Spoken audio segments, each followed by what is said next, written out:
నమస్తే నేను Priya, welcome to hello doctor. ఇవాళ హలో డాక్టర్లో మనం మాట్లాడుకోబోయే టాపిక్ వెరికోస్ వెయిన్స్ అంటే ఏంటి, వెరికోస్ వెయిన్స్ వచ్చాక ఎలాంటి ట్రీట్మెంట్ ఉంటుంది, అలాగే ఎలాంటి సిమ్టమ్స్ మనకు తెలుస్తాయి, అలాగే దీనికి పర్మనెంట్ సొల్యూషన్ ఉంటుందా, ఈ విషయాలన్నీ మనకు తెలియజేయడానికి హోమియోకేర్ ఇంటర్నేషనల్ నుంచి డాక్టర్ మానస గారు మనతో పాటు స్టూడియోలో అందుబాటులో ఉన్నారు.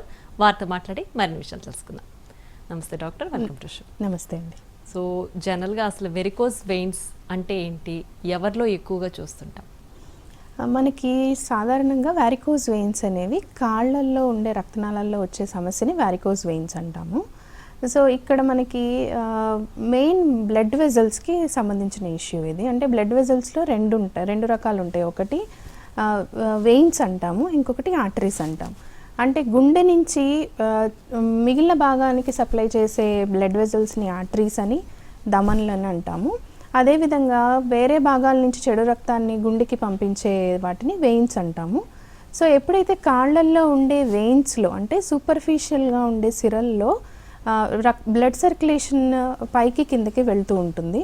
ఎప్పుడైతే బ్లడ్ సర్క్యులేషన్ కంప్లీట్గా పైకి వెళ్లకుండా మనకి కొంత బ్లడ్ అనేది కింద భాగంలో అంటే కాళ్ళ భాగంలో బ్లడ్ వెజల్స్లో నిలిచిపోవడము, పైకి వెళ్ళాల్సిన బ్లడ్ వాల్వ్స్ ద్వారా కంప్లీట్గా పైకి వెళ్లకుండా కొంత లీక్ అయ్యి కింద అక్యూములేట్ అయితే దాన్ని మనం వారికోజ్ వెయిన్స్ అంటాము. సో ఇలాంటి వారిసెస్ అంటే ఎంగార్జ్మెంట్ అంటాం, బ్లడ్ వెజల్ ఎంగార్జ్మెంట్ అంటాం. ఇది మిగిలిన భాగాల్లో కూడా జరుగుతుంది, కానీ కాళ్ళల్లో కనుక జరిగినట్లయితే దాన్ని మనం వారికోజ్ వెయిన్స్ అంటాం.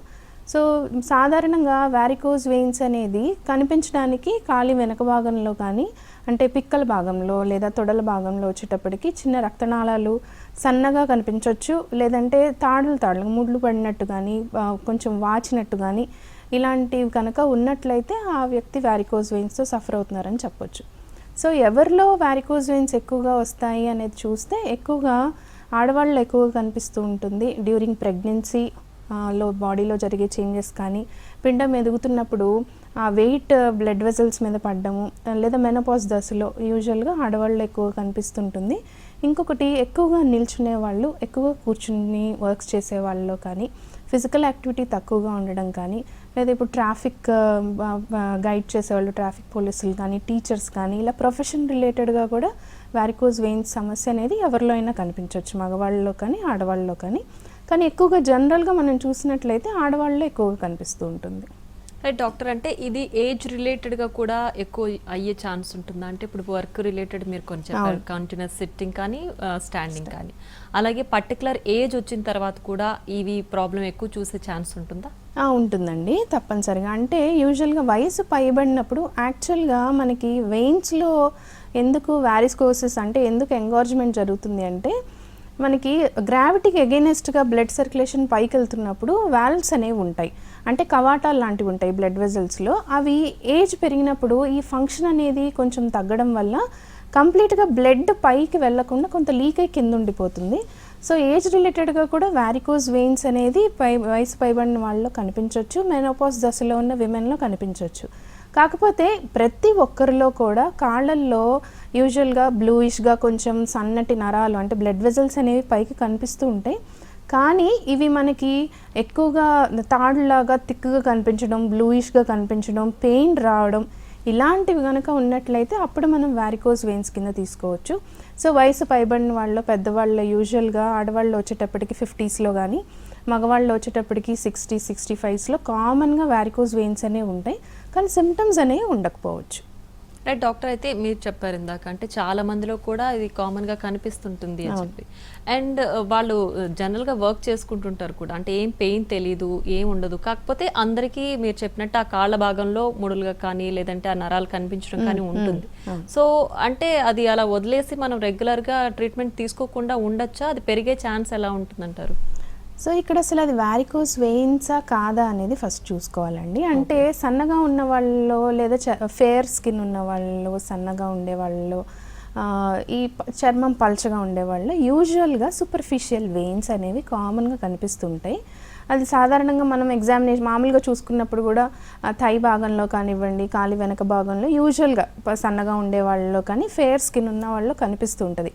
కానీ ఎప్పుడు మనం అది వారికోజ్ వెయిన్స్ కింద కన్సిడర్ చేయాలి అంటే ఈ బ్లడ్ సర్క్యులేషన్ అంటే ఈ వెజల్స్ అనేవి సూపర్ఫిషియల్గా ఉండే వెయిన్స్ అనేవి ఇంకా ఎక్కువ నిల్చున్నప్పుడు, లేదా ఎక్కువ ఓవర్ స్ట్రెయిన్ అయినప్పుడు ఇంకా ఎక్కువగా ఉబ్బుగా కనిపించడం, అలాగే కాలు బరువుగా అనిపించడం, లేదా కాలి మడం భాగంలో అదే యాంకిల్ రీజియన్లో వాపు రావడం కానీ ఇలాంటివి కనుక ఏమన్నా ఉన్నట్లయితే అప్పుడు మనం వాటిని వారికోజ్ వెయిన్స్ కింద కన్సిడర్ చేయొచ్చు. సో పైకి ఉబ్బినట్టు అంటే నార్మల్గా వెయిన్స్ సూపర్ఫిషియల్గా గ్రీనిష్గా కనిపిస్తున్నంత మాత్రాన అది వారికోజ్ వెయిన్స్ అయి ఉండకపోవచ్చు. ఒకవేళ అలా కనిపిస్తూ ఒకవేళ కండరాల నొప్పులు ఎక్కువగా ఉండడం, వాపు ఎక్కువగా ఉండడం, ఒక కాలు కొంచెం హెవీగా అనిపించడం ఇట్లాంటి సిమ్టమ్స్ కనుక ఉన్నట్లయితే అవి వారికోజ్ వెయిన్సే. కానీ యూజువల్గా ఏంటి అంటే ఎర్లీ సిమ్టమ్స్ అంటే ఎప్పుడైనా ఒకసారి నొప్పి రావడం, కాలు కొంచెం బరువుగా అనిపించడం ఇలాంటి వాటికి కొంచెం జాగ్రత్తలు తీసుకుంటే సరిపోతుంది. అంటే ప్రివెంట్ చేసుకోవచ్చు అనమాట, అది స్టేజ్ అంటే ఇంతగా సివియర్ అవ్వకుండా. సో సూపర్ఫిషియల్గా కనిపించే వెయిన్స్ ఏం ఉబ్బట్లేదు, నార్మల్గా పైకి నార్మల్గా కనిపిస్తున్నాయి గ్రీనిష్గా అంటే అవి మ్యాక్సిమం ఇబ్బంది ఏమి ఉండదు. సో నొప్పి, వాపు పెరగడం, బరువుగా ఉండడం ఇట్లాంటివి ఏమన్నా ఉన్నప్పుడు మాత్రం తప్పనిసరిగా ఒకసారి ఎగ్జామినేషన్ చేయించుకుని కానీ లేకపోతే చిన్న స్కాన్ ఉంటుంది టెస్ట్, ఆ టెస్ట్ చేయించుకుని కానీ ఆ వారికోజ్ వెయిన్సా కాదా అనేది మనం తెలుసుకోవచ్చు. అంటే డాక్టర్ అయితే ఈ వారికోజ్ వెయిన్స్ అనేవి అంటే ఇప్పుడు మనకు పెయిన్ లేకపోతే అది ట్రీట్మెంట్ తీసుకోకుండానే అవి తగ్గిపోయే ఛాన్స్ ఉంటుందా if it is varicose veins అయితే? తప్పకుండా అండి. అంటే ఎర్లీ స్టేజెస్ అంటాం మనము.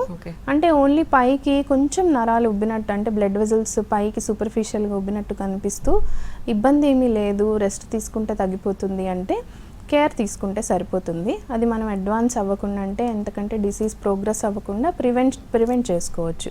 లైక్ స్టాకింగ్స్ వాడడం కానివ్వండి, లేకపోతే కొంచెం లైఫ్ స్టైల్ చేంజెస్ చేసుకోవడము, ఒకవేళ ఒబేజ్ ఉన్నట్లయితే వెయిట్ తగ్గే ప్రయత్నాలు చేయడం, ఇలాంటివి చేయడం ద్వారా ఎలాంటి ట్రీట్మెంట్స్ లేకుండానే సహజంగా మనం ఈ జాగ్రత్తలు తీసుకుని తగ్గించుకోవచ్చు అండ్ పెరగకుండా హెల్ప్ చేస్తుంది. రైట్. అలాగే అంటే ఇందులో స్టేజెస్ ఏంటి, అసలు స్టేజెస్ ఉంటాయా, ఎలా ఉంటుంది ఒక్కొక్క స్టేజ్లో, అండ్ ఎక్స్ట్రీమ్ అయిపోయినప్పుడు ఎలా ఉంటుంది ప్రాబ్లం? యూజువల్గా మనకి early stage, moderate stage and advance stage అంటాము. అంటే లేదా 1 to 6 స్టేజెస్ వరకు కన్సిడర్ చేయొచ్చు. అంటే స్టేజ్ 1, స్టేజ్ 2ని మనం ఎర్లీ స్టేజ్ కింద అనుకుంటాము, అంటే కన్సిడర్ చేస్తాము. సో స్టేజ్ 1, స్టేజ్ 2లో ఏంటి అంటే సూపర్ఫిషియల్గా నరాలు కొంచెం తేలినట్టు పైన కనిపించడం, బ్లడ్ వెజల్స్ కొంచెం గ్రీనిష్గా ఉండడం, కానీ ఎలాంటి ఇబ్బందులు అనేవి ఉండవు. ఎప్పుడైనా ఓవర్ స్ట్రెయిన్ అయినప్పుడు మైల్డ్గా కొంచెం హెవీనెస్, కాలు కొంచెం బరువు అనిపించడము, ఆటోమేటిక్గా తగ్గిపోవడము, దీన్ని మనం స్టేజ్ 1, స్టేజ్ 2లో చూస్తాము. వీటిని ఎర్లీ సైన్స్ అంటాము. సో మోడరేట్ స్టేజ్లోకి వెళ్ళేటప్పటికి ఏమవుతుందంటే స్టేజ్ 3, స్టేజ్ 4లో ఈ నరాలు ఉబ్బడం అనేది పర్మనెంట్గా ఎప్పుడు కాన్స్టెంట్గా అలాగే ఉండడము, అవి బాగా గ్రీనిష్గా ఉబ్బినట్టు కనిపించడము, కాలు వాపు రావడము, అండ్ దాంతోపాటు ఏంటి అంటే కాలు బరువుగా అనిపించడము, లేదా నైట్ టైం పడుకున్నప్పుడు రెస్ట్లో ఉన్నప్పుడు కూడా కాళ్ళలో క్రాంప్స్ రావడం. సో ఇవి మనకి మోడరేట్ అండ్ ఎర్లీ స్టేజ్లో కూడా కనిపిస్తాయి. కానీ స్కిన్లో కూడా చేంజెస్ రావడం, అంటే చర్మం కొంచెం కాలి భాగంలో, కాలి యాంకిల్ రీజియన్లో నల్లబడ్డం కానివ్వండి, దురద రావడం కానివ్వండి, ఒక కాలుతో కంపేర్ చేస్తే ఇంకో కాలు కొంచెం స్వెల్లింగ్ కంటిన్యూస్గా కాన్స్టెంట్గా ఉండడం, ఇవి మనము స్టేజ్ 3 and 4లో చూస్తూ ఉంటాము. సో ఇది ఇచ్చింగ్ రావడం కానివ్వండి, చిన్న అంటే స్కిన్ థిక్నింగ్ కనిపించడము, డిస్కలరేషన్ కనిపించడము, ఇవి కనిపిస్తూ ఉంటాయి, వాపు కనిపిస్తూ ఉంటుంది. దీంతో పాటు ఇది కొంచెం అడ్వాన్స్ అయినప్పుడు ఏమవుతుంది అంటే ఈ బ్లడ్ సర్క్యులేషన్ అనేది సరిగా ఉండకపోవడం వల్ల కంప్లీట్గా స్కిన్ నల్లబడ్డము, వారికోజ్ ఎగ్జిమా అంటాము. అంటే వారికోజ్ వెయిన్స్ ఉన్న వాళ్ళలో స్కిన్ హెల్త్ డిస్టర్బ్ అవుతుంది కాబట్టి ఇచ్చింగ్ కానివ్వండి, పుండ్లు పడడం కానివ్వండి, ఆ పుండ్లు మానకపోవడం కానివ్వండి, అంటే హీల్ అవ్వకపోవడం కానీ, ఇవన్నీ మనం కొంచెం అడ్వాన్స్డ్ స్టేజ్లో చూడడం జరుగుతుంది. లేదా స్కిన్ పలచబడిపోవడము, చిన్న ఇంజరీకే బ్లీడింగ్ అనేది రావడము, ఇవి కొంచెం మనకి స్టేజ్ 5 and స్టేజ్ 6లో యూజువల్గా చూస్తూ ఉంటాము. Right doctor. అలాగే అంటే వన్స్ ట్రీట్మెంట్ మొదలైన తర్వాత ఒక్కసారి ట్రీట్మెంట్ తీసుకుంటే కంప్లీట్గా తగ్గిపోవడం, ఇంకా రికరెన్స్ లేకపోవడం ఉంటుందా, లేదంటే మళ్ళీ వచ్చే ఛాన్స్ కూడా ఉంటుందా? మనకి అది డిపెండింగ్ అపాన్ ఏజ్, మనకి ఏ స్టేజ్లో అప్రోచ్ అయ్యారు హోమియోపతికి అనే దాని మీద డిపెండ్ అయి ఉంటుంది. ఇప్పుడు ఎర్లీ స్టేజ్లో కనుక మనకి డయాగ్నోస్ చేసుకుని దానికి కొంచెం లైఫ్ స్టైల్ చేంజెస్ అనేవి తప్పనిసరిగా చేసుకోవాలి. అవి ఫాలో అవుతూ ప్రాపర్గా మెడికేషన్ తీసుకున్నట్లయితే యూజువల్గా స్టేజ్ 1, స్టేజ్ 2కి ట్రీట్మెంట్ అవసరం లేకుండానే మేనేజ్ చేసుకోవచ్చు. స్టేజ్ 3 and 4లోకి వచ్చేటప్పటికి ఏంటంటే మనం రివర్స్ చేసుకునే ఛాన్సెస్ ఎక్కువగా ఉంటాయి. అండ్ కేర్ అయితే తప్పనిసరిగా తీసుకోవాల్సి ఉంటుంది. ఇంకా అండర్లయింగ్ డిసీజ్ కండిషన్స్ ఏమైనా ఉంటే అవి మెయింటైన్ చేసుకుంటూ మనకి మెడికేషన్ వాడితే మళ్ళీ రిపీట్ అయ్యే ఛాన్సెస్ చాలా చాలా తక్కువ ఉంటాయి. సో ఇంకా స్టేజ్ 5-6లోకి వచ్చేటప్పటికి ఏమవుతుందంటే అప్పటికే చాలా వరకు ఈ వారికోజ్ వెయిన్స్ వల్ల స్కిన్ డ్యామేజ్ అవ్వడం కానీ, వూండ్ హీల్ అయ్యి స్కార్ టిష్యూ ఫామ్ అవ్వడం కానీ, లేదా ఎగ్జిమా రావడం, ఇచ్చింగ్ కానివ్వండి, ఇవన్నీ ఉంటాయి. వాటిని మనం మెయింటైన్ చేసుకుంటూ ఇంకా అంతకంటే ప్రోగ్రెస్ అవ్వకుండా మేనేజ్ చేసుకుంటూ వెళ్ళొచ్చు. కానీ హోమియోపతితో మనకి మెయిన్ బెనిఫిట్ ఏంటి అంటే ఎలాంటి సైడ్ ఎఫెక్ట్ లేకుండా ఈ స్కిన్ చేంజెస్ని కానివ్వండి వీటిని మనం చాలా వరకు రివర్స్ చేసుకునే అవకాశం ఉంటుంది. కానీ అండర్లయింగ్ డిసీజెస్ కూడా ఇక్కడ చాలా రోల్ ప్లే చేస్తాయి. ఒకవేళ డయాబెటీస్ ఉండి వారికోజ్ వెయిన్స్ లాంటివి ఏమైనా ఉంటే కంపల్సరీ డయాబెటీస్ని మెయింటైన్ చేసి కంట్రోల్ చేసుకోవాల్సి ఉంటుంది. సో దానివల్ల కొంచెం స్కిన్ హెల్త్ కూడా ఇంప్రూవ్ అవుతుంది. కొన్ని లైఫ్ స్టైల్ చేంజెస్ కూడా చెప్తాము, కొన్ని రకాల ఎక్సర్సైజెస్, ఇవన్నీ కనుక ఫాలో అయితే మనం స్టేజెస్ని రివర్స్ చేసుకోవడానికి అవకాశం ఎక్కువగా ఉంటుంది. సో ఒకసారి తగ్గిన తర్వాత కూడా ఈ జాగ్రత్తలు కనుక కొంచెం రిలీజియస్గా ఫాలో అయితే మనకి ఇంకా అంతకంటే ప్రాబ్లం అనేది పెరగకుండా ఉంటుంది. రైట్ డాక్టర్, అయితే ఈ ట్రీట్మెంట్ డ్యూరేషన్ అనేది అంటే స్టేజెస్ని బట్టి ఆ డ్యూరేషన్ ఉంటుందా, లేదంటే ప్రతి ఒక్కరికి ఈ డ్యూరేషన్లో ట్రీట్మెంట్ సరిపోతుందంటారు? అది స్టేజెస్ని బట్టే ఉంటుందండి. అంటే ఏజ్ ఫ్యాక్టర్ ఉండొచ్చు, స్టేజెస్ ఉండొచ్చు. వాళ్ళు ఇప్పుడు ఒబేస్ ఉన్నారు, లైఫ్ స్టైల్ ఎలా ఉంది అనేది చూసుకుని దాన్ని బట్టి ఉంటుంది. ఇప్పుడు యంగ్ ఏజ్ వాళ్ళల్లో కూడా వారికోజ్ వెయిన్స్ అనేవి చూస్తాం. అంటే ఎక్కువగా నిల్చోవడము, దానివల్ల టీచింగ్ ఫీల్డ్లో ఉన్న వాళ్ళలో కానీ, సో ఎక్కువసేపు కంటిన్యూస్గా నిల్చోవడము, కంటిన్యూస్గా కూర్చోవడము, దీనివల్ల కూడా వారికోజ్ వెయిన్స్ ఉన్నప్పుడు ఏమవుతుంది అంటే వాళ్ళు లైఫ్ స్టైల్ని చేంజ్ చేసుకున్నా కూడా ఇంకా ఆ జాబ్ అనేది వర్క్ చేసుకుంటూనే ఉండాలి. సో వాళ్ళకి ఏంటంటే కొంచెం ఎక్కువ టైం పట్టొచ్చు. ఎందుకంటే మనం మెడికేషన్ ఇస్తున్నా కూడా వాళ్ళు కంటిన్యూస్గా స్టాండింగ్ ఉండాల్సి రావచ్చు. సో అలాంటి వాళ్ళు ఏంటంటే కొంచెం ఎక్కువ రోజులు మెడికేషన్ తీసుకుంటే హెల్ప్ అవుతుంది. అలా కాకుండా మనకి ఎర్లీ స్టేజ్లో వచ్చారంటే కొంచెం త్వరగా తగ్గొచ్చు. వేరే డిసీజెస్ ఏమీ లేకుండా ఉంటే ఇంకొంచెం త్వరగా తగ్గొచ్చు. సో లైఫ్ స్టైల్లో కొంచెం జాగ్రత్తలు త్వరగా రియలైజ్ అయ్యి లైఫ్ స్టైల్ చేంజెస్ చేసుకున్నట్లయితే కూడా మెడికేషన్ చాలా ఫాస్ట్గా మనకి రిజల్ట్స్ అనేవి కనిపిస్తాయి. రైట్ డాక్టర్, అంటే ట్రీట్మెంట్ తీసుకునేటప్పుడు ఇప్పుడు ఫర్ సపోజ్ పేషెంట్ ఒబేస్ అయితే వెయిట్ తగ్గించుకుంటే త్వరగా తగ్గిపోతుంది. కానీ ఒకవేళ వర్క్ కండిషన్ బేస్ చేసుకొని వాళ్ళకి ఆ వెరికోజ్ వెయిన్స్ వచ్చినట్టయితే మీరు చెప్పినట్టు ట్రీట్మెంట్ తీసుకుంటూ కూడా వాళ్ళు వర్క్ చేయాల్సి ఉంటుంది.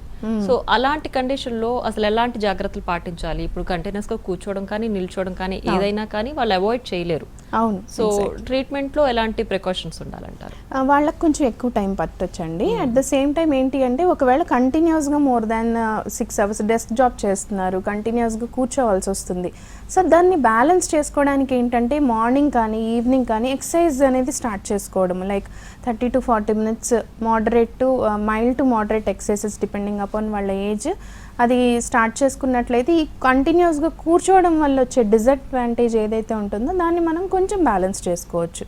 అట్ ద సేమ్ టైం ఆ వర్క్ లైఫ్ స్టైల్ని మార్చుకునే ఛాన్సెస్ ఏమన్నా ఉంటే వీలైనంత వరకు దాన్ని అంటే అవసరమైనంత వరకు ఫాలో అవ్వడము, మిగిలిన టైంలో రెస్ట్ తీసుకోవడము, లేదా యాక్టివ్గా ఉండడము, కొంచెం లైఫ్ స్టైల్ చేంజెస్ చేసుకోవడం, ఇవన్నీ కంటిన్యూస్గా ఇవన్నీ కొంచెం మానిటర్ చేసుకుంటూ మెడికేషన్ తీసుకుంటూ ఉంటారు కాబట్టి కొంచెం ఎక్కువ టైం పట్టొచ్చు. సో రిజల్ట్స్ కూడా కొంచెం స్లోగా ఉండొచ్చు, కానీ మనకి ఇంప్రూవ్మెంట్స్ అయితే ఖచ్చితంగా చూస్తాం. అండ్ ఈ వెరికోజ్ వెయిన్స్ అనేది హెరిడిటరీగా వచ్చే ఛాన్సెస్ ఉంటుందా? ఒకవేళ ఉంటే ఎంత పర్సంటేజ్ హెరిడిటరీ ఉంటుంది? ఉండొచ్చండి. అంటే జెనెటికల్గా ప్రిడిస్పోజింగ్, అంటే ఆల్రెడీ ఫ్యామిలీలో వెరికోజ్ వెయిన్స్ ఉన్నాయి అంటే ప్రిడిస్పోజ్ అయ్యి అంటే వాళ్ళకి ప్రిడిస్పోజింగ్ ఫ్యాక్టర్స్ కింద మనం జెనెటిక్ని కన్సిడర్ చేస్తాం, అంటే వచ్చే ఛాన్సెస్ ఎక్కువగా ఉన్నట్లు. సో ఒకవేళ ఫ్యామిలీలో కనుక ఏ విధమైన హెరిడిటరీ డిసీజెస్ అయినా రావాలి అంటే ముందు మన లైఫ్ స్టైల్ అనేది ఎక్కువ రోల్ ప్లే చేస్తుంది. సో కొంత ఆల్రెడీ ఫ్యామిలీలో వారికోజ్ వెయిన్స్ అనేవి ఉన్నాయి, ఫ్యామిలీలో పేరెంట్స్కి కానీ గ్రాండ్ పేరెంట్స్కి కానీ స్ట్రాంగ్ హిస్టరీ ఉందంటే కొంచెం ఎర్లీగా రియలైజ్ అయ్యి దానికి తగ్గట్టు లైఫ్ స్టైల్ చేంజ్ చేసుకున్నట్టయితే పోస్ట్ పోన్ చేసుకునే అవకాశం ఉంటుంది. At the same time medication ఒకవేళ వారికోజ్ వెయిన్స్ స్టార్ట్ అయిన తర్వాత కూడా మెడికేషన్ తీసుకున్నట్లయితే దాన్ని మనం సివియర్ స్టేజ్కి వెళ్లకుండా మనకు మెడికేషన్ అనేది హెల్ప్ చేస్తుంది హోమియోపతి మెడిసిన్. రైట్ డాక్టర్, అయితే ఈ వెరికోజ్ వెయిన్స్ అనేది ట్రీట్మెంట్ జరుగుతున్నప్పుడు మెడికేషన్ తీసుకున్నప్పుడు కావచ్చు, లేదంటే వన్స్ డయాగ్నోస్ అయిన తర్వాత కూడా ఎలాంటివి అవాయిడ్ చేయాలంటారు? పోస్చర్స్ కావచ్చు, లేదంటే ఫుడ్ డైట్ కానీ ఎలాంటిది మెయింటైన్ చేయాలి? డైట్ విషయానికి వస్తే అండి, ఒకవేళ ఒబేజ్ ఉన్నా, డయాబెటిక్ ఉన్నా, హైపర్ టెన్సివ్ ఉన్నా దానికి తగినట్టు డైట్ అనేది మార్చుకోవాల్సి ఉంటుంది. ఇంకా పర్టికులర్గా వ్యారికోజ్ వెయిన్స్కి రిలేటెడ్గా ఒక పర్టికులర్ ఫుడ్ అంటే కొంచెం బాడీకి ఇన్ఫ్లమేషన్ కలిగించే ఫుడ్స్, అంటే ఎక్కువగా స్పైసీ ఫుడ్స్ కానివ్వండి, లేకపోతే ఎక్కువ షుగర్స్, సాల్ట్స్ లాంటివి అవాయిడ్ చేసుకోవాలి. సో అండర్లైయింగ్ డిసీజ్ని బేస్ చేసుకుని ఒకవేళ వెయిట్ తగ్గాలనుకుంటే దానికి తగినట్టు స్పెసిఫిక్ డైట్ అనేది మేము అడ్వైస్ చేయడం జరుగుతుంది. సో ఇంకా మామూలుగా తెలిసిందే, డయాబెటీస్ ఉన్నవాళ్ళు డయాబెటిక్ డైట్ ఫాలో అవ్వాలి, హైపర్టెన్సివ్ ఉన్నవాళ్ళు సాల్ట్, ఆయిలీ ఫుడ్స్ని అవాయిడ్ చేసుకోవడము, కొలెస్ట్రాల్ లెవెల్స్ నార్మల్ ఉండేలాగా డైట్ని ఫాలో అవ్వడం మంచిది. దీంతోపాటు స్పెసిఫిక్గా హోమియోపతి రిలేటెడ్గా పథ్యం లాంటివి అయితే ఏమీ ఉండవు. డిపెండింగ్ అపాన్ వాళ్ళ లైఫ్ స్టైలు, సఫర్ అయ్యే పర్సన్ లైఫ్ స్టైలు, వాళ్ళ డిసీజ్ని బేస్ చేసుకునే డైట్ అనేది అడ్వైస్ చేస్తాము. సో మిగిలిన హ్యాబిట్స్ లాంటివి అంటే స్మోకింగ్ ఇస్ డైరెక్ట్లీ రిలేటెడ్ అనమాట. వారికోజ్ వెయిన్స్ రావడానికి కానీ, బ్లడ్ వెజల్స్లో చేంజెస్ రావడానికి స్మోకింగ్ స్కిన్ హెల్త్కి కానీ డైరెక్ట్గా ఎఫెక్ట్ చేస్తుంది. కాబట్టి అలాంటి హ్యాబిట్స్ని తప్పనిసరిగా అవాయిడ్ చేసుకోవాల్సి ఉంటుంది. ఇంకా పర్టికులర్గా వారికోజ్ వెయిన్స్కి రిలేటెడ్గా మనకి డైట్ అంటే వీళ్ళంతవరకు హెల్దీ ఫుడ్ తీసుకోవడము, డైరీ ప్రోడక్ట్స్ని తగ్గించుకోవడము, ఇవి ఫాలో అవుతూ ఫిజికల్ యాక్టివిటీస్ వెరీ ఇంపార్టెంట్. అంటే కంటిన్యూస్గా స్టాండింగ్ అనేది వీళ్ళనంతవరకు అవాయిడ్ చేసుకోవడము, మిగిలిన టైంలో ఫిజికల్గా యాక్టివ్గా ఉండడం, ఒకవేళ సెడెంటరీ జాబ్స్ చేస్తున్న వాళ్ళైతే వాకింగ్ లాంటివి యాడ్ చేసుకోవడము వాళ్ళ డే టు డే లైఫ్లో, ఇవి ఫాలో అయితే చాలా వరకు మనకి పెరగకుండా హెల్ప్ అవుతుంది. డాక్టర్, అంటే ఈ వారికోజ్ వెయిన్స్ క్రానిక్ డిసీజ్ లాంటివి అంటే బీపీ, షుగర్ లాంటివి ఉంటే ఇది ఇంకాస్త వర్సన్ అవుతుంది. అవి లేకుండా జనరల్గా వారికోజ్ వెయిన్స్ డయాగ్నోస్ అయ్యానుకోండి ఫర్ సపోజ్, దానికి సంబంధించి మనం అది నెగ్లెక్ట్ చేస్తే దానివల్ల ఇంకేదైనా డిసీజ్ వచ్చే ఛాన్స్ ఉందా? వస్తుందండి. అంటే ఇప్పుడు మనం ఇందాక చెప్పినట్లు బ్లడ్ వెజల్స్లో ఈ వారికోజ్ వెయిన్స్ అనేవి ఏంటంటే బ్లడ్ వెజల్స్ పైకి వెళ్ళాల్సిన బ్లడ్ కింద అక్యుములేట్ అయిపోతుంది. సో దానివల్ల ఏమవుతుందంటే సూపర్ఫిషియల్ వెయిన్స్లో జరుగుతుంది. సో ఎప్పుడైతే సూపర్ఫిషియల్ వెయిన్స్లో జరుగుతుందో థ్రాంబోఫ్లెబైటిస్ అంటాము. సో బ్లడ్ వెజల్స్లో ఇన్ఫ్లమేషన్ రావడము, అట్ ద సేమ్ టైం ఈ బ్లడ్ వెజల్స్లో క్లాట్స్, గడ్డలు కట్టడం, బ్లడ్ క్లాట్స్గా మారడము, ఈ క్లాట్స్ సూపర్ఫిషియల్ వెయిన్స్ నుంచి డీప్ వెయిన్స్కి వెళ్ళడము, సో డీప్ వెయిన్ థ్రాంబోసిస్ అంటాము. సో అక్కడ గడ్డలు రావడము, దానివల్ల విపరీతమైన పెయిన్ కానీ, ఈ డీప్ వెయిన్ థ్రాంబోసిస్ అనేది మాత్రం కొంచెం ఎమర్జెన్సీ కండిషనే. సో విపరీతమైన నొప్పి, వాపు ఇలాంటివి కనిపిస్తూ ఉంటాయి. ఎప్పుడైతే ఈ క్లాట్స్ మనకి బ్లడ్ సర్క్యులేషన్లోకి వెళ్తే కనుక పల్మనరీ ఎంబోలిజం అంటే లంగ్స్కి ఎఫెక్ట్ అయ్యి కొంచెం మేజర్ హెల్త్ డిసీజ్ని, మనకి మేజర్ ప్రాబ్లమ్ని క్రియేట్ చేయొచ్చు. సో సింపుల్ వారికోజ్ వెయిన్స్ అని మనం నెగ్లెక్ట్ చేయకుండా దాన్ని కొంచెం అర్లీగా మనం డయాగ్నోస్ చేసుకుని ట్రీట్మెంట్ చేసుకున్నట్టయితే ఈ పల్మనరీ ఎంబోలిజం కానీ క్రిటికల్ కండిషన్స్ని మనం అవాయిడ్ చేసుకోవచ్చు. అంటే డాక్టర్, అయితే ఈ వారికోజ్ వెయిన్స్కి చాలా ట్రీట్మెంట్స్ అందుబాటులో ఉన్నాయి కదా. సో హోమియో కేర్లో ఎస్పెషల్లీ అంటే ఒక పేషెంట్కి హోమియోపతి ట్రీట్మెంట్ తీసుకోవాలంటే అందరికీ సిమిలర్ మెడికేషన్ ఉండదు కదా, పర్టికులర్గా ఆ రూట్ కాజ్లోకి వెళ్ళి చేయాల్సి. ఎగ్జాక్ట్లీ. సో హోమియో కేర్లో ఎలాంటి ట్రీట్మెంట్ ఉంటుందంటారు?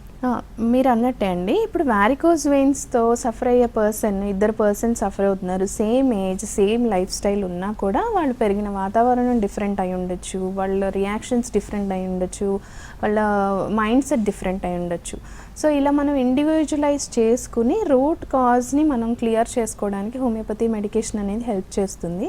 సో ఇలా ఇండివిజువలైజ్ చేయడం వల్ల ఏంటి అంటే మనకి డిసీజ్కి మెడికేషన్ ఇవ్వడం కాదు హోమియోపతిలో, ఆ డిసీజ్తో సఫర్ అయ్యే పర్సన్కి మనం హోమియోపతి మెడికేషన్ ఇండికేట్ చేయడం జరుగుతుంది. కాబట్టి మనకి రూట్ నుంచి కూడా డిసీజ్ హీల్ అవ్వడం స్టార్ట్ అవుతుంది. సో దాని ద్వారా సిమ్టమ్స్ బెటర్ అవుతాయి. సో హోమియోపతి మెడికేషన్లో ఏంటంటే మనం కొన్ని రోజులు లాంగ్ టర్మ్ వాడాల్సి ఉంటుంది మెడికేషన్, కానీ కొన్ని రోజుల తర్వాత కంటిన్యూస్గా వాడడం వల్ల ఏంటంటే ముందు డిసీజ్ అంతకంటే అడ్వాన్స్ అవ్వడం, అంటే అగ్రవేట్ అవ్వడం అనేది తగ్గుతుంది, సిమ్టమ్స్ బెటర్ అవుతాయి. మనకి ఏజ్, అండర్లైయింగ్ డిసీజెస్ని కనుక మనం చూసుకున్నట్లయితే చాలా వరకు ఆ సిమ్టమ్స్ కూడా బెటర్ అవుతూ వస్తాయి, సైడ్ ఎఫెక్ట్స్ అనేవి ఏమీ ఉండవు. సో కొంచెం లాంగ్ టర్మ్ అయితే వాడాల్సి ఉంటుంది. సో ఏవైతే రిజల్ట్స్ వస్తాయో అవి మనకి లాంగ్ లాస్టింగ్గా ఉంటాయి. దాని తర్వాత కొంత కేర్ అయితే తీసుకోవాల్సి ఉంటుంది. మనకు హోమియో కేర్లో మనం ఇచ్చే ఇండివిజువలైజ్ చేసి మెడికేషన్స్ ఇవ్వడం జరుగుతుంది. అంటే ఇప్పుడు మనకి హోమియోపతిలో కూడా సిమ్టమ్స్ని బేస్ చేసుకుని కానీ డిసీజ్ని బేస్ చేసుకుని కూడా మనకి స్పెసిఫిక్ మెడిసిన్స్ అనేవి చాలామంది ఇస్తూ ఉంటారు. కానీ వాటి వల్ల ఏంటంటే మీకు రిలీఫ్ రావచ్చు, మేనేజ్ అవ్వచ్చు, కానీ మనకి క్యూర్ అనేది రావాలి అంటే మాత్రం తప్పనిసరిగా ఇండివిజువలైజ్ చేసి కాన్స్టిట్యూషనల్ క్లాసికల్ పద్ధతిలో మెడికేషన్ ఇస్తేనే అవుతుంది. అది మనకి హోమియో కేర్ ఇంటర్నేషనల్లో మనం అవే మెథడ్స్ ఫాలో అవుతాం ఏ డిసీజ్కైనా కూడా. సో వారికోజ్ వెయిన్స్లో కూడా రిజల్ట్స్ ఎక్కువగా చూడడానికి రీజన్ అదే. డాక్టర్ అయితే జనరల్గా హోమియోపతి మెడిసిన్ వరకు రావడానికి ఆ పేషెంట్ అన్ని మెడిసిన్స్ వాడేసిన తర్వాత, అన్ని యాంటీబయాటిక్స్ వాడేసిన తర్వాత వస్తారు. బికాజ్ అంటే అందరూ కూడా ఇన్స్టెంట్గా నాకు పెయిన్ తగ్గిపోవాలి, ఇన్స్టెంట్గా నాకు రిజల్ట్ రావాలి అని. సో హోమియోపతి వరకు వచ్చేసరికి రిజల్ట్ కాస్త టైం పడుతుంది అని ఎక్కువ మంది చెప్తుంటారు. సో ఒక్కసారి మెడికేషన్ స్టార్ట్ చేసిన తర్వాత ఒకవేళ ఆ పేషెంట్ అంత ఓపిక లేక నాకు అసలు రిజల్ట్ రావట్లేదు, సో నేను మధ్యలో ఆపేస్తాను అని చెప్పి ఆపేసి మళ్ళీ తర్వాత కొంత టైం తర్వాత మళ్ళీ స్టార్ట్ చేస్తే అసలు వాళ్ళ రికవరీ స్టేజ్ ఎలా ఉంటుందంటారు? మళ్ళీ మొదటి నుంచి ట్రీట్మెంట్ స్టార్ట్ చేయాల్సి ఉంటుందా? అలా ఏముండదండి. అంటే ఇప్పుడు హోమియోపతిలో కూడా మనకి డిసీజ్కి మనం ట్రీట్మెంట్ చేస్తున్నప్పటికీ కూడా సిమ్టమ్స్ బెటర్ అవ్వడానికి కూడా మనం ప్యారలల్గా మెడికేషన్ ఇవ్వడం జరుగుతుంది. కానీ ఒకవేళ ఇంకా ఫాస్ట్గా రిజల్ట్ రావాలి అనుకుని కొంతమంది మీరు అన్నట్లు కొన్ని రోజులు few days or few months వాడి తర్వాత మళ్ళీ బ్రేక్ తీసుకుని తర్వాత వాడినా కూడా వాళ్ళు అప్పుడు ఏ ఫేజ్లో నుంచి వచ్చారు అంటే ఇప్పుడు యూజువల్గా ఎర్లీ స్టేజ్లో మన దగ్గర స్టార్ట్ చేశారు, వాళ్ళు ఒక ఎక్స్పెక్టేషన్తో వస్తారు. ఆ ఎక్స్పెక్టేషన్ మనం రీచ్ అవ్వలేదు అంటే వాళ్ళు అనుకున్నంత రిజల్ట్ వాళ్ళు అనుకున్నంత టైంలో కనిపించినప్పుడు యూజువల్గా కొంచెం డిస్సాటిస్ఫై అయ్యి మళ్ళీ వేరే ట్రీట్మెంట్స్కి వెళ్ళడం జరుగుతుంది. లేదా నెగ్లెక్ట్ చేసి ఊరికే ఏ ట్రీట్మెంట్స్ తీసుకోకుండా హోమ్ రెమెడీస్ అని అవి ఇవి ఫాలో అవుతుంటారు. సో ఇక్కడ ఏమవుతుంది అంటే మనకి మళ్ళీ వాళ్ళు ఎప్పుడు అప్రోచ్ అవుతున్నారు, విత్ ఇన్ ఫ్యూ మంత్స్లో వస్తున్నారా, లేకపోతే 1-2 years తర్వాత మళ్ళీ డిసీజ్ ప్రోగ్రెస్ అయిపోయి స్టేజ్ మారిపోయిన స్టేజ్లో వస్తున్నారా అన్న దాన్ని బట్టి మళ్ళీ మనకి ట్రీట్మెంట్స్ అనేవి డిపెండ్ అయి ఉంటాయి. ఈలోపు వాళ్ళు కేర్ తీసుకుంటున్నారు, వేరే వేరే డిసీజెస్ ఏమైనా స్టార్ట్ అయినా దాన్ని బట్టి మళ్ళీ మనకి ట్రీట్మెంట్ అనేది మళ్ళీ అప్పుడు మెడికేషన్ డిఫరెంట్ ఉండొచ్చు. రైట్ డాక్టర్, అయితే ఈ ట్రీట్మెంట్కి సంబంధించి వెరికోజ్ వెయిన్స్ తర్వాత స్టాకిన్స్ వేసుకోవాల్సి ఉంటుందా? ఒకవేళ వేసుకుంటే ఎంత డ్యూరేషన్ వరకు వాటిని వాడాల్సి ఉంటుంది? కంప్రెషన్ స్టాకింగ్స్ అనేవి మనకి ఈ ఎంగార్జ్ అయ్యే బ్లడ్ అంటే ఎన్లార్జ్ అయ్యే సూపర్ఫిషియల్ వెయిన్స్ ఏవైతే ఉంటాయో ఎక్కువసేపు నిల్చునే వాళ్ళు కానీ ఇందాక మీరు చెప్పినట్టు వర్క్ పరంగా ఎక్కువసేపు నిల్చోవాల్సి ఉంటుంది. సో అలాంటి వాళ్ళకి కానీ లేదా హౌస్ వైఫ్స్ ఎక్కువసేపు కిచెన్లో వర్క్ చేసే వాళ్ళు కానీ వీళ్ళకి ఏంటి అంటే స్టాకింగ్స్ వల్ల ఎన్లార్జ్ అయ్యే బ్లడ్ వెజల్స్ ఎన్లార్జ్ అవ్వకుండా పైనుంచి కంప్రెస్ అవుతాయి. సో దాన్ని మనం కంప్రెషన్ స్టాకింగ్స్ అంటాము. కానీ ఇక్కడ కంప్రెషన్ స్టాకింగ్స్ కూడా మనకి కొంతమందికి హెల్ప్ అవుతాయి, కొంతమందికి దానివల్ల స్కిన్ ఇరిటేషన్ అంటే సెన్సిటివ్ స్కిన్ ఉన్న వాళ్ళకి లేదా ఆల్రెడీ అప్పటికి ఎగ్జిమా స్టార్ట్ అవ్వడము, స్కిన్ డ్యామేజ్ ఏమైనా స్టార్ట్ అయినట్టయితే వాళ్ళకి స్టాకింగ్స్ కూడా హెల్ప్ అవ్వకపోవచ్చు. సో ఒకవేళ ఎర్లీ స్టేజ్లో ఉన్నారు, వారికోజ్ వెయిన్స్ ఎర్లీగా డయాగ్నోస్ చేసుకుని ఎర్లీ స్టేజ్లో ఉన్నట్లయితే కంప్రెషన్ స్టాకింగ్స్ వాడచ్చు. కానీ రెస్ట్లో ఉన్నప్పుడు అవసరం లేదు. ఎప్పుడైతే ఎక్కువసేపు నిల్చోవడము, నడవడము, వాకింగ్ చేయడం కానీ ఇలా ఫిజికల్గా యాక్టివ్గా ఉన్న టైంలో స్టాకింగ్స్ వేసుకుని మీరు ఒకవేళ వర్క్ చేసుకున్నట్లయితే కొంచెం డిసీజ్ మనకి ఈ వారికోసిటీ పెరగకుండా కొంత కంప్రెషన్ స్టాకింగ్స్ అనేవి హెల్ప్ చేస్తాయి. డాక్టర్, అలాగే ఈ వారికోజ్ వెయిన్స్ అనేది కంపారిటివ్లీ మెన్తో పోలిస్తే ఉమెన్లో ఎక్కువ ఉంది అని చెప్తున్నారు. సో దీనికి డ్రెస్సింగ్ కూడా ఒక ఫ్యాక్టర్ అని చెప్పొచ్చా? ఎందుకంటే టైట్ లెగ్గిన్స్ కానీ జీన్స్ కానీ ఇలాంటివి వేసుకోవడం వల్ల కూడా ఇది వచ్చే ఛాన్స్ ఉందంటారా? ఒకవేళ వస్తే ఎక్కువ అవుతుందంటారా? ఖచ్చితంగా అండి. విమెన్లో ఎందుకు ఎక్కువ వచ్చే ఛాన్సెస్ ఎక్కువగా ఉంటాయంటే డ్యూరింగ్ ప్రెగ్నెన్సీ విమెన్లో బాడీలో జరిగే చేంజెస్ కానివ్వండి, హార్మోనల్ చేంజెస్ కానీ, మెనోపోజ్లో జరిగే హార్మోనల్ చేంజెస్ కానీ, లేదా డ్యూరింగ్ ప్రెగ్నెన్సీ ఫిటల్ వెయిట్ ఎక్కువగా ఉండడం లేదా మదర్ ఎక్కువ వెయిట్ గెయిన్ అయిపోవడం కానీ, లేదా ప్రెగ్నెన్సీలో హైపర్ టెన్షన్ లాంటివి డయాగ్నోస్ అవ్వడం, వీటన్నిటి వల్ల విమెన్లో ఎక్కువగా వారికోజ్ వెయిన్స్ చూస్తుంటాం. అదేవిధంగా ఎక్కువగా టైట్ క్లోతింగ్ యూజువల్గా లెగ్గిన్స్ కానివ్వండి, టైట్ క్లోతింగ్, టైట్ జీన్స్ కానీ అలాంటివి వాడినప్పుడు కూడా బ్లడ్ సర్క్యులేషన్లో యూజువల్గా ఇష్యూస్ రావడము, దానివల్ల వారికోజ్ వెయిన్స్ వచ్చే అవకాశాలు ఎక్కువగా ఉంటాయి. ఇంకొకటి ఏమైనా ఇంజరీస్ అయినప్పుడు కూడా, ఇప్పుడు ఏమైనా నీక్ ఇంజరీస్ అయినాయి లేకపోతే ఫ్రాక్చర్స్ అయినాయి, అలాంటి వాళ్ళల్లో కూడా యూజువల్గా వారికోజ్ వెయిన్స్ అంటే బ్లడ్ సర్క్యులేషన్ ఇష్యూ ఉండడం వల్ల యూజువల్గా వారికోజ్ వెయిన్స్ అనేవి వాళ్ళల్లో కూడా చూడడం జరుగుతుంది. సో ఆల్రెడీ వారికోజ్ వెయిన్స్ ఉన్న వాళ్ళైతే యూజువల్గా హిప్ దగ్గర నుంచి లోవర్ బాడీ వరకు కొంచెం క్లాతింగ్ అనేది మరీ టైట్గా లేకుండా కొంచెం కేర్ఫుల్గా చూసి వేసుకున్నా కూడా ఒకవేళ ఆల్రెడీ స్టార్ట్ అయినా కూడా పెరగకుండా హెల్ప్ అవుతుంది. డాక్టర్, అయితే ఈ వారికోజ్ వెయిన్స్ అనేది అడ్వాన్స్ స్టేజ్లో ఉన్నప్పుడు రికవరీ టైం ఎంత పడుతుంది అండ్ రికరెన్స్ ఎలా ఉంటుంది? అంటే మళ్ళీ వచ్చే ఛాన్స్ ఎంతవరకు ఉంటుంది? కంప్లీట్ అంటే పర్మనెంట్ సొల్యూషన్ ఉంటుందా, తగ్గిపోయే ఛాన్స్? అంటే ఇక్కడ అడ్వాన్స్డ్ స్టేజ్ అంటే మనకి ఏ ఫేజ్లో వస్తారంటే అడ్వాన్స్ స్టేజ్లో మనకి చూడడానికి ఆ లిమ్స్ ఎలా ఉంటాయి అంటే యూజువల్గా అడ్వాన్స్ స్టేజ్లో వచ్చే వాళ్ళకి మోకాళ్ళ నుంచి కాలి కింద వరకు అంటే కాలి బొట్టని వేలు వరకు కూడా కంప్లీట్ పిగ్మెంటేషన్ వచ్చేస్తుంది, హైపర్ పిగ్మెంటేషన్ వచ్చేస్తుంది, నల్లగా అయిపోతుంది. నార్మల్ అంటే వేరే లింబ్తో కంపేర్ చేస్తే ఈ లింబు స్వెల్లింగ్ ఎక్కువగా ఉండొచ్చు.